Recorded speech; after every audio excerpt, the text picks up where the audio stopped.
I-announce kasi namin na 'di ba nag-aalis na tayo ng timers sa ating mga traffic lights. Ito po ay part ng compliance namin sa Pangulong Bongbong Marcos na i-improve yung implementation ng NCAP.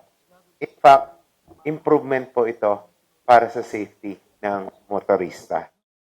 Kasi nga po, yung mga naghahabol, imbis na mag-slow down, mag-bibilisan, tapos po pag may nasa unahan na maingat, na hindi na nag-attempt tumawid dahil ang tingin nila ay hindi na sila aabot, nababangga po ng nasa likod.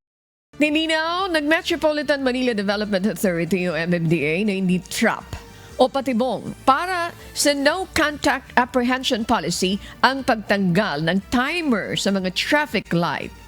Paliwanag ni MMDA Chairman Romano Artes, bahagi ito ng utos ni Pangulong Ferdinand Marcos Jr. na pagbutihin ang NCAP at masigurong ligtas ng mga motorista. Dagdag ni Artes, maraming aksidente ang nangyayari dahil sa mga motorista na humahabol.